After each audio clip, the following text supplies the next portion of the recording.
Hi everyone, Josh Knight the First here again with another episode of Exade Replay, coming to you with episode 24 of the series. Let's get right into it. So thankfully, after the ton of plot development that we got last week in that episode, this week we're taking it a lot easier. Not so much information to digest, a lot of important information, but not enough to where it's constantly bombarding you for 24 minutes. So we'll go ahead and talk about these new developments in this episode.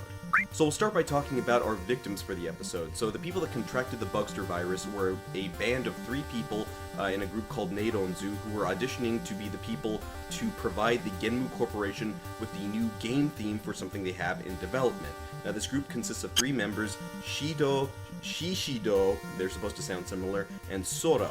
Sora's actress is someone who you might recognize from Garo the Togen Flute. Her actress played the role of Magi there in that particular episode, or movie as it were. And for a good half of the episode, the writers are trying to deal with the Bugsters that come out of this band. Now the thing is, they're not new Bugsters, they're the Bugsters we've seen before, Motos, Kaiden, and Gaton, who we've seen before. In this case, they've actually been powered up. It's interesting to note that only 2 of them are powered up to level 40, and Motos, who we've seen before, he's the Boxo Bike Bugster, is only at level 20. I don't get why he's less than the others, but you know, whatever. Now it's worth noting that at the beginning of this episode, we have the initial fight between those 3 Bugsters and Exade, but of course you have to have some help out since this is crossover weekend because of the new movie coming out in theaters over there for Cho Superhero Tyson, so Lucky, Shishi Red from Q Ranger, has to make an appearance and help out Exade. And really, as far as the crossover portion goes for that little section where Lucky shows up, it doesn't really amount to much. He doesn't actually kill any of the monsters, he just kind of runs them off for a little bit, and that's about it. That's about as much as you expect, just a little nod to, hey, we're the other show that airs right before Exade, please watch us too. That's about as much as that is. Now when it actually comes to the common writers in this episode defeating those Bugsters, they handle that with little to no problem either, because of their levels as well. Now granted, it's worth noting that Brave is significantly lower leveled when matching up with Gaton. Gaton is level 40, Brave is only level 5 because he's using Dragon Knight Hunter Z. The thing about it that I do appreciate is that Hiro is learning how to play the game. He's still using power-ups. Really, at this point, he's the only person who is using the power-ups, but then again, he's the only one who has to, when at this point, we have Snipe at level 50, and Exade is already level 99, so at least somebody's still using them. And as far as dealing with the Bugsters go, that's pretty much it. It's a pretty open and shut case. The other half of this episode, which is a lot more interesting, is having to do with this new Genmu CEO who has shown up to the CR asking a favor of Poppy People Papo. Now you'll remember back in episode 18, Skudu mentioned that there's a new CEO there at the GENM Corporation. Today we get to meet him. His name is Ren Amagasaki.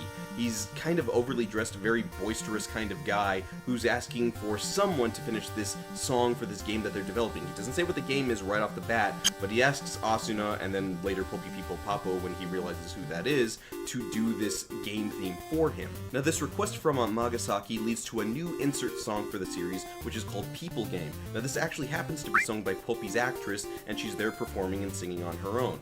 Now, compared to some other themes that we've heard here in the show, some done by the Common Writer girls, those songs I don't really care for very much. This one, I didn't really have a problem with, especially from the fact that from the sound of it, she doesn't seem to be as auto-tuned as the girls are, so I think it's a good fit, especially for her character. Bigger thing to come out of this is the fact that in order to get her to sing, she had to be brainwashed. So it appears that Amagasaki isn't who he seems to be. He seems to be one of the Bugsters. Now I'm not going to say which Bugster just yet, although I will say that in the information that has been let out, there's a pretty good indication of which Bugster he is. But the whole point of this has to do with the end of the episode when we realize that Paulad is going to make good on Genmu's former plans about bringing Kamen Rider Chronicle to fruition. So what does he do? He does what he couldn't do and amass the 10 Bugsters that he needs. Of course, part of that is bringing Graphite back from the dead. Now, if there's one thing I have a problem with, it's not the fact that he's back, it's their explanation for it. Because once he comes back, Graphite asks Paulad, why am I alive? I shouldn't be here. And then the explanation being, well, Genmu didn't know that once you reached your perfect form, we can bring you back whenever. And the thing about it is that seems kind of cheap, kind of an afterthought on the writer's part when they realized, no, we can use him later, but we have to come up with an excuse to bring him back. I think you guys could have done better than that, because just saying, oh, he didn't know something, for as much as Genmu Kuroto Dan had invested in the game in developing Kamen Rider Chronicle, you would have thought that he would have thought of that. But now that he has all 10 Bugsters together, including this new one being Ren Amagasaki, now he can actually complete Kamen Rider Chronicle, and we do see the Gasha come together and we see the art on there.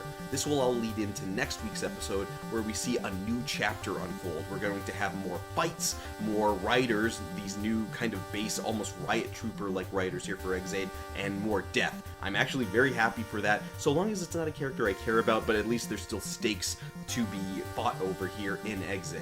And yeah, that's pretty much what Toei gave us this week. I appreciate that we have finally a chance to breathe after all of this very heavy plot buildup leading into last week's episode, and we have a chance to relax before we get really into this new arc that they're going to start as of next week. And it makes sense since next week should be about the halfway point of the series. We've been watching now for about 6 months here, and I do, again, have to reiterate how much I appreciate this show, how much it's grown on me, how much I love these characters, and I want to see where they go with it. So you guys tell me in the comments below what you think of these things. So first off, the song for this week. Did you like it, or do you prefer some of the other insert themes we've heard from Kamen Rider Girls? What about the leveling up of the Bugsters? Do you think it's better that they're leveling up along with the riders, or should they stay low and just be, trash for them to throw away whenever they can? And what do you think of Kamen Rider Chronicle? What's going to happen with Graphite having come back into the fold now, and how do you think they're going to handle Pulpy now being brainwashed and working for Genmu again? You tell me. And of course, during the week, you can always talk to me over on social media. On Twitter, I'm at JoshKnight1st. This has been episode 24 of Ex-Aid Replay for episode 24 of the series, Embracing Ambitions Go Together. I'm Josh Knight the First. I'll see you guys again next week.